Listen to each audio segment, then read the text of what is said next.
Hey everyone. Today's little update about the diseases that are popping up around the world. So last week I did one on myocarditis, so it's the inflammation around the heart tissue, which there is a growing group of children between 12 and 15 years old who are getting this in many, many places around the world. And there are also many, and it's often very young, healthy people who are getting this problem. So I chatted about that last week. Another one that has happened in thousands of cases around the world in the last 6 months has been Bell's palsy. So, or I did see it on the VAERS website called atypical face or asymmetrical face, which I thought was pretty funny. You got to, love the sense of humor of some people. But it's basically when the nervous system droops on one side of the face, and people often wake up and go, holy moly, what's happened? And it's there's nearly always a neurological trigger. So, of course, these can be things like toxins, dioxins, pesticides, fertilizers, many ingredients in the V's. So there's, as well as things like post-infection, so viral particles can get in there and attack the nervous system. So it's often, probably the children that I've seen it most in over the years have been kids around that 12 to 14 years old who have been getting the HPV vax. So that one does, and here in Australia, and I know there's different batches around the world. But Bell's palsy, there's a couple of things that I tend to do. Sorry about that. There's a couple of things that I tend to do for it. For a start, if it's post-viral, so post the V or post a viral infection or post glandular fever or chronic fatigue or something like that, you've got to do something with those viral particles. So vitamin C up to bowel tolerance, getting your vitamin D up to that 80 to 100 nanomoles in your blood work, having some zinc every day, good quality zinc. There's lots of dodgy zincs out there. Get a good quality zinc like a diglycinate, biglycinate, a citrate, something like that. You want to have something like your medicinal mushrooms to boost your white blood cells that are involved in, so boost your white blood cells that are involved in helping you to fight viruses.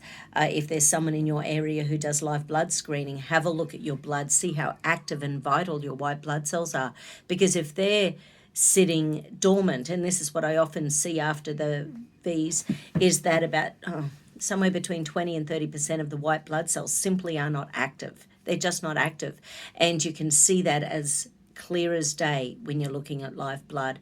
I'll have to do my blood for you one day and sort of show you so that we get a bit of an idea about what I'm talking about, but that will take a whole effort. So anyway, but with Bell's palsy, very, very particularly, you need nervines. So ingredients like PEA, which is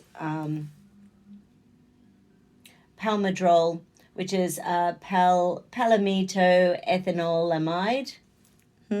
So PEA is an ingredient that's in many products. It's one of the cannabinoid family, and there's oodles of study. Just check out PEA nervous system disorders and you'll find something on PubMed. There's oodles of people talking about it on YouTube because it's such a good product for anxiety, stress, nervous system disorders, impingements of nerves. So it calms the nervous system down.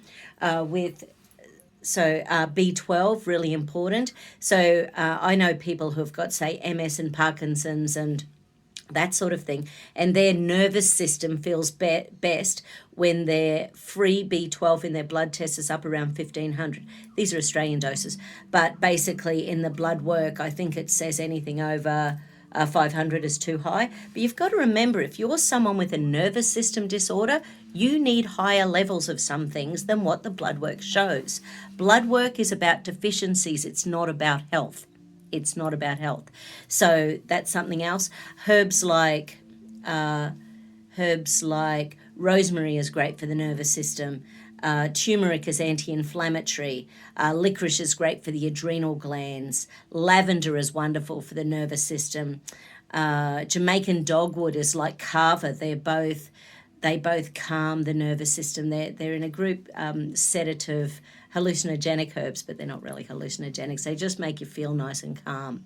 So there's lots of things you can do. So one of my other favourite products here in Australia is called Nervine No, it's called Neurolift, and it's a combination of herbs and nutrients that pick up your thyroid as well as your nervous system, so that your nervous system can cope better. And the better the thyroid is doing, the more we can adapt to stress. When our thyroid plummets in energy, we don't adapt to stress very well. It just doesn't work. So Bell's palsy, you've got to get rid of the viral particles, you've got to get rid of the toxicity, whatever's going on there. And once again, things like zinc and C and D and B12, in a roundabout way, they all do detoxification.